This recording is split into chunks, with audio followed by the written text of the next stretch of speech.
Assalamualaikum warahmatullahi wabarakatuh. Halo sobat setia Fakta Kehidupan. Tidak lupa kami sampaikan salam sehat, salam sejahtera. Semoga tercurah segala bentuk kebaikan dan juga kita semua dalam lindungannya. Seperti biasa, kita akan berbagi kisah dari yang unik, menarik sampai bikin nangis. Mari kita simak kisahnya.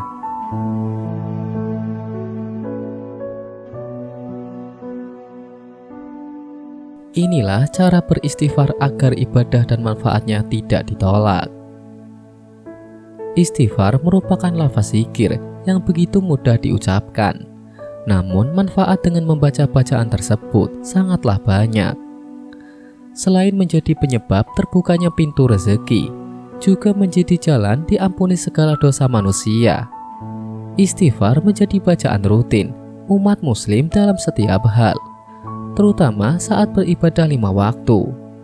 Bahkan Nabi Muhammad SAW saja selalu menyempatkan membaca istighfar sebanyak lebih dari 70 kali. Padahal beliau merupakan Nabi yang maksum dan terhindar dari dosa. Lalu bagaimana seharusnya membaca istighfar agar manfaat dari membaca kata-kata ini bisa dirasakan oleh si pembaca? Kiai Haji Ahmad Barudin Nur Salim atau yang lebih akrab disapa Gus Baha menjelaskan lebih jauh tentang cara membaca istighfar. Menurut dia, Allah memerintahkan hambanya untuk selalu beristighfar karena istighfar memiliki banyak manfaat dan keutamaan.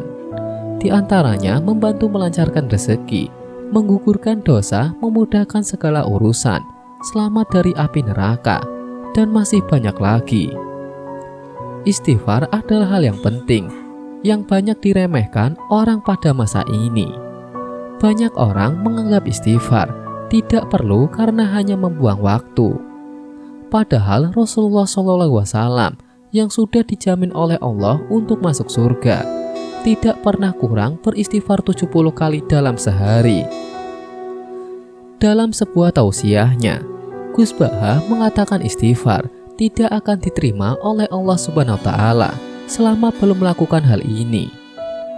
Setelah kalimat tauhid Anda benar, itu baru sah istighfarnya.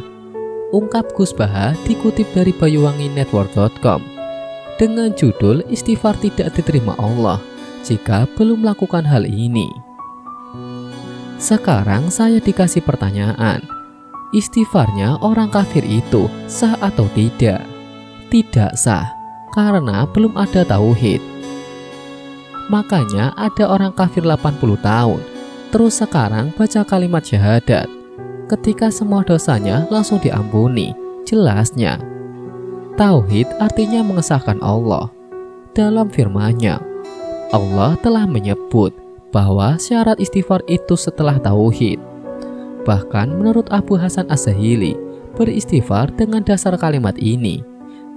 Karena ada yang bisa mengesahkan, istighfar hanyalah kalimat tauhid. Sedangkan menurut Imam Sanusi, sebelum istighfar Anda harus membaca kalimat tauhid minimal 100 kali. Jadi kalau mau istighfar, kalimat tauhidnya diperbaiki dulu. Karena sahnya istighfar itu setelah tauhid, pungkas Gus Baha. Ada juga 3 golongan ini, puasanya ditolak Allah Subhanahu wa Ta'ala. Sampai malaikat Jibril berdoa begini. Terdapat sebuah kisah terungkapnya 3 golongan orang yang puasanya ditolak Allah Subhanahu wa Ta'ala. Saat mengucapkan amin hingga 3 kali usai sholat Idul Fitri, amin amin amin. Tentu saja hal itu membuat heran sahabat, sebab sebelum Nabi Muhammad SAW tak sedang berdoa. Akhirnya sahabat bertanya, ada apa ya Rasul? Kenapa engkau mengucapkan amin hingga 3 kali? Tadi sehabis sholat, datang malaikat Jibril kepadaku. Beliau berkata, ya Muhammad, saya mau berdoa kepada Allah Subhanahu wa Ta'ala. Maukah engkau mengamini? Aku jawab, tentu ya Jibril. Jawab Rasul dikutip dalam ceramah Kiai Haji Zainuddin MZ beberapa tahun lalu. Jika Jibril sudah berdoa, dan Rasulullah mengamini, pasti langsung didengar Allah Subhanahu wa Ta'ala. Doa tersebut berisi tentang tidak diterimanya puasa umat Muslim yang berikut ini. Yang pertama, anak yang durhaka kepada orang tua. Ya Allah, saya memohon kepadamu, jangan engkau terima puasanya anak yang durhaka kepada ibu dan bapaknya. Doa Jibril itu, langsung diamini oleh Rasulullah. Tidak semua orang itu orang tua, tapi sudah pasti seorang anak, setinggi apapun pangkat atau kedudukan anak, bahkan memiliki banyak harta, namun kalau sudah menyakiti orang tua, Jibril mendoakan dan diamini oleh Rasul agar puasanya tidak diterima Allah Subhanahu wa Ta'ala. Yang kedua, istri yang durhaka kepada suami. Rasulullah dengar ada istri yang durhaka terhadap suami. Jibril langsung berdoa dan diamini oleh Rasulullah. Begini isinya: Ya Allah, saya memohon kepadamu, jangankah engkau terima puasanya istri yang durhaka kepada suami. Mungkin wanita ada yang bertanya, bagaimana jika suami yang durhaka kepada istri?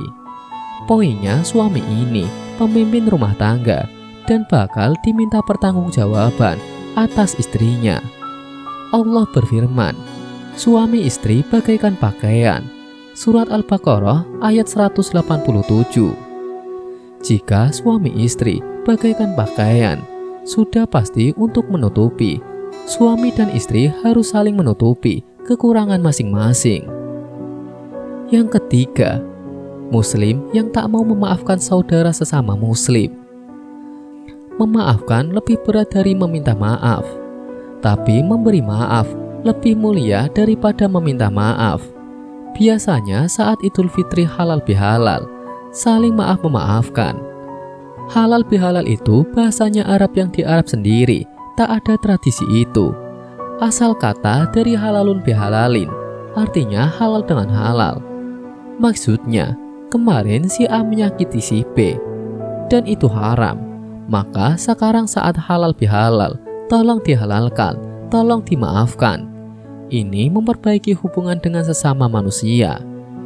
Ya Allah, saya memohon kepadamu, jangan engkau terima puasanya Muslim yang tak mau memaafkan saudaranya sesama Muslim.